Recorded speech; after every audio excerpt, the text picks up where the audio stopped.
ஆலயத்துக்கு நேரமாச்சு கிளம்பலையா, நம்ம ஆண்டவரை பார்க்க மனம் துடிக்கலையா.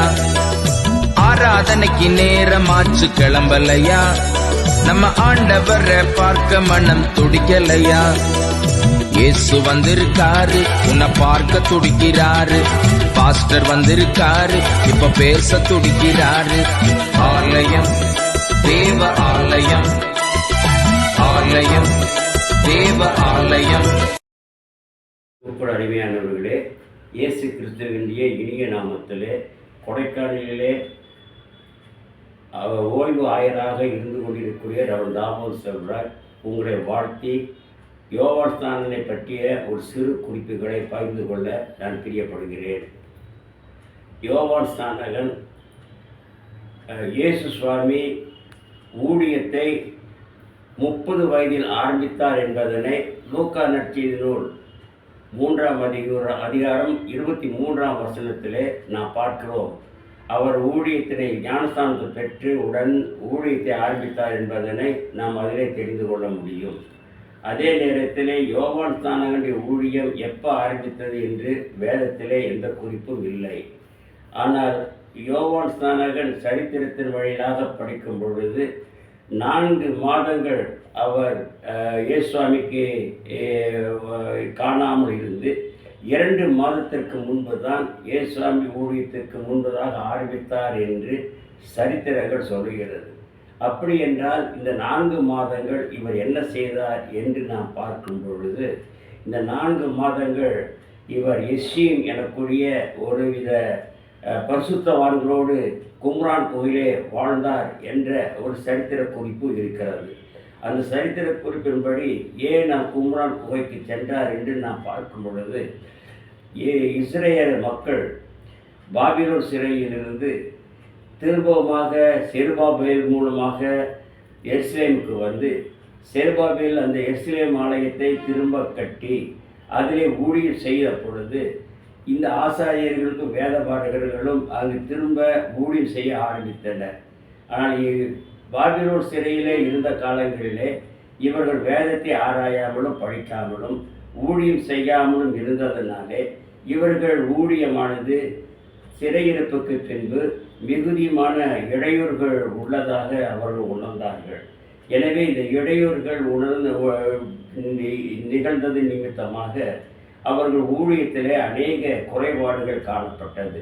குறிப்பான விதமாக அப்பொழுது இருந்த ரோம இராணுவத்தின் உயர் அதிகாரிகளுடைய ஒரு நன்மதிப்பு வேண்டும் அல்லது ஒரு ஆதரவு வேண்டும், அவர் மூலமாக நன்மைகள் கிடைக்க வேண்டும் என்பதற்காக அவர்களை ஆலயத்தில் வரவழைத்து ஆசாரியர்கள் இருக்கக்கூடிய இடத்திலே அவர் வைத்திருப்பார்கள். உயர்ந்த பதவிகள் இருந்தால் அது ஆசாரிய பரிசுத்தலத்துக்கு கூட அழைத்து கொண்டு செல்வார்கள். இது அனைத்தும் ரோமர்களுடைய இராணுவ உயர் அதிகாரிகளை காக்கா பிடித்தல் எனக்கூடிய முறையிலே அவர்கள் வாழ்ந்து தேவாலயத்தினை அசுத்தம் செய்து கொண்டிருந்தார்கள்.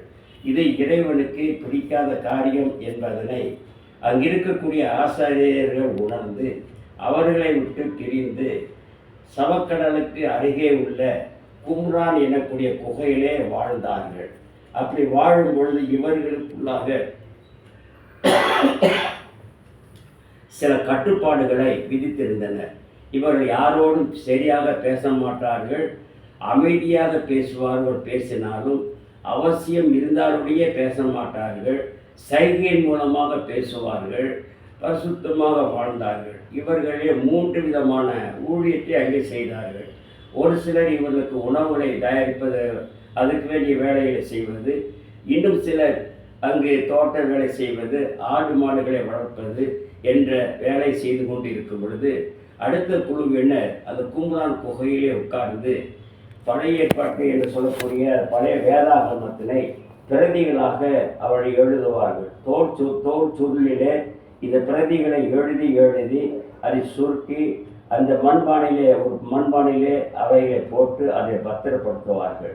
இந்த 3 வேலையினை இந்த எஸ்ஸீம்கள் எனக்கூடிய இவர்கள் செய்யும் பொழுது இவர்கள் தங்களை பரிசுத்தமாக வாழ்ந்து கொண்டிருந்தனர். இவர்கள் அந்த எஸ்ஸீம்கள் அந்த குகையிலே ஒரு பெரிய மண் தண்ணீர் தொட்டியை வைத்து அந்த தண்ணீர் தொட்டியிலே காலையில் எழுந்தவுடன் அதற்குள் சென்று அது நடுப்பகுதியில் வந்த பொழுது அதிலே 3 முறை மூழ்கி எழுந்து அடுத்த கரையிலே ஏறுவார்கள். இது காலையில் ஒரு தடவும் இரவிலே படுக்கும்பொழுது ஒரு தடவும் செய்வார்கள். இவர்கள் இப்படி கடவுளுக்கு பயந்து வாழ்ந்து கொண்டு இருக்கக்கூடிய இவர்களோடு இந்த எருசலேமிலே இருக்கக்கூடிய யூத ஆசாரியர்கள் மத்தியிலே வாழ ஊழியம் செய்ய பிடிக்காத அநேகர் இந்த கும்ரான் கோயிலே இருந்தார்கள். அந்த கும்ரான் கோயிலே இந்த யோவான் ஸ்நானகனும் 4 மாதங்கள் இருந்ததாக சரித்திர குறிப்புகள் அங்கு சொல்லுகிறது. அந்த 4 மாதங்களிலும் இந்த எஸ்னியர்கள் அல்லது எஸ்னையர்கள் என்று சொல்லக்கூடிய இவரோடு வாழ்ந்து அந்த பழக்க வழக்கத்தோடு இவர் அந்த கும்ரான் குகையில் இருந்து வெளியேறி யோர்தான் நதிக்கரை ஓரங்களில் இருக்கிற அந்த பகுதிகளிலே சென்று இவர் ஊழியம் செய்தார். அதனால்தான் யோர்தான் நதிக்கரையிலே அங்கு வரக்கூடிய மக்களுக்கு இவர் போதனை பண்ணினார். அங்கு வரக்கூடிய மக்கள் அத்தனை பேரை பார்த்து அவர்கள் மனம் திரும்ப வேண்டும், மனம் திரும்பி ஞானஸ்தானம் பாவ மன்னிப்பினுடைய நிச்சயத்தை பெற்றுக்கூட அவர் ஞானஸ்தானம் பெற வேண்டும் எனக்கூடிய அந்த நிலையிலே ஞானஸ்தானத்தை அவர் கொடுத்து கொண்டிருந்தார். அப்படி அவர் கொடுத்து கொண்டிருக்கும் பொழுது ஒரு எஸ்ஸியும் வெளியே வருகிறார் என்று சொன்னால் அங்கிருக்கக்கூடிய மக்களுக்கு பெரிய ஆச்சரியமாக இருக்கும், வினோதமாக பார்ப்பார்கள். எஸ்ஸியும் வரார் என்று சொல்லி அனைவரும் ஓடி வந்து அவரை பார்ப்பார்கள். அப்படி பார்த்தாலும் இவர்கள் அதிகமாக பேச மாட்டார்கள். அப்படிப்பட்ட நிலையிலே இந்த எஸ்ஸியுக்கள் வாழ்ந்து கொண்டிருக்கக்கூடிய அதே வாழ்க்கையிலே யோவான் ஸ்நானகன் பின்பற்றி இருந்ததினாலே இவரும் அதே நிலையிலே வாழ்ந்தார். இவர்கள் ஆடையானது எப்படி இருக்கிறது என்று சொன்னால் 2 ராஜாக்கள் 1ஆம் அதிகாரத்திலே சொல்லுகிறது போல எலியா தீர்க்கதரிசி மயிருடையை தரித்து வார்க்கச்சை கட்டி கொண்டிருந்தார் என்று சொல்வது போல இவர்கள் ஒட்டக மயிர் உடையை தரித்து வார்க்கச்சை இவர்கள் கட்டியிருந்தார்கள். இது எதை குறிக்கிறது என்று சொன்னால் எபேசு நிறுவனத்தில் 6ஆம் அதிகாரத்திலே அங்கு சத்தியத்தை குறித்து சொல்லப்பட்டு இருக்கிறது. சத்தியம் என்னும் கச்சை என்று அவர் உடுப்பை குறித்து வெளிப்படுத்தின விசேஷம் போன்ற பகுதிகளை பார்க்கும் பொழுது அது உண்மையை குறிக்கிறது. இவர் உண்மையாக வாழ்வதற்கு இவருடைய சத்தியம் அவர்களுக்கு அது உதவியாக இருப்பது போல அவருடைய பெல்ட் அது அமைந்திருந்தது. இந்த நிலையிலே அவர் வாழ்ந்ததினாலே இந்த 4 மாதங்கள் இந்த எஸ்ஸியுக்களோடு கூட இருந்து அதற்கு பின்பதாக வந்து ஊழியத்தை செய்கிறார். ஒரு எஸ்ஸி வெளியே வருகிறார் என்று சொன்னால் அநேக ஜனங்கள் ஓடி வந்து பார்ப்பார்கள், அவரோடு சரியாக பேச மாட்டார். ஆனால் இந்த யோவான் ஸ்நானகன் அந்த எஸ்ஸியுக்களோடு இருந்து வெளியே வந்து யோர்தான் கரையிலே நின்று கொண்டு மக்களை பார்த்து அவர்கள் பாவங்களை சுட்டி காட்டும் பொழுது அந்த மக்கள் அத்தனை பேருக்கும் ஆச்சரியமாக, என்ன விஷயம் என்று சொன்னால் பேசவே மாட்டார்களே, அமைதியாக இருப்பார்களே, இவ்வளவு சத்தமாக பேசுகிறாரே என்று சொல்லி அந்த நிலையோடு இவரை பார்க்க வந்த பொழுது அவரை பார்த்து அங்கு பரிசேயர்கள் சரிசேயர்கள் எல்லாம் வருகிறதை பார்த்து விரியன் பாம்பு குட்டிகளே என்று சொல்லி அவரை பார்த்து அவர் கோபமாக அவரை சொல்கிறார். அப்படி வந்தும் அவர்கள் ஞானஸ்தானம் பெற்றுக்கொண்டு சென்றதாகவும் அநேக குறிப்புகள் இருக்கிறது.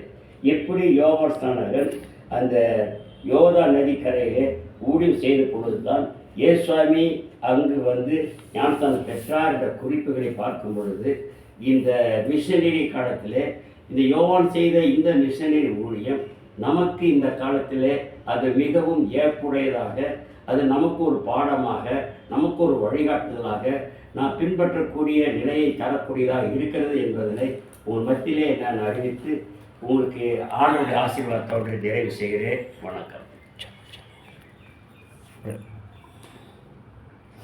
சரிங்களா? ஜெபம். எங்களை நேசிக்கிற நல்ல ஆண்டவரே, நாங்கள் எப்படி உலக வாழ்க்கையிலே எங்களை உமக்கு தகுதியாக காத்துக்கொள்ள வேண்டும் என்பதற்கு அருமையான இந்த யோவான் ஸ்நானகனுடைய வாழ்க்கை வரலாறு, அவருடைய ஊழியம் எங்களுக்கு ஒரு எடுத்துக்காட்டாக காண்பிக்கிறதாக நான் உணர்கிறதுனாலே ஆண்டவரே, இந்த காலங்களிலே நாங்கள் யோவானுக்கு தகுதியான நிலையிலே வாழ வேண்டும் என்று சொல்லி திருச்சமூகத்திலே விரும்புகிறோம். ஆண்டவராய் இயேசுவாமி ஸ்திரீகளிடத்திலே பிறந்தவர்களிலே யோவானை போன்ற பெரிய தீர்க்கதரிசி எவரும் இல்லை என்று சொல்லி லூக்கா 7ஆம் அதிகாரத்தில் நாம் படிக்கிறோம்.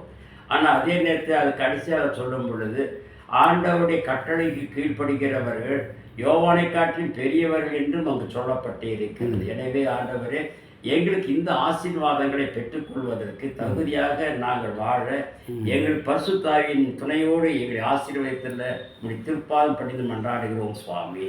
ஆமென்.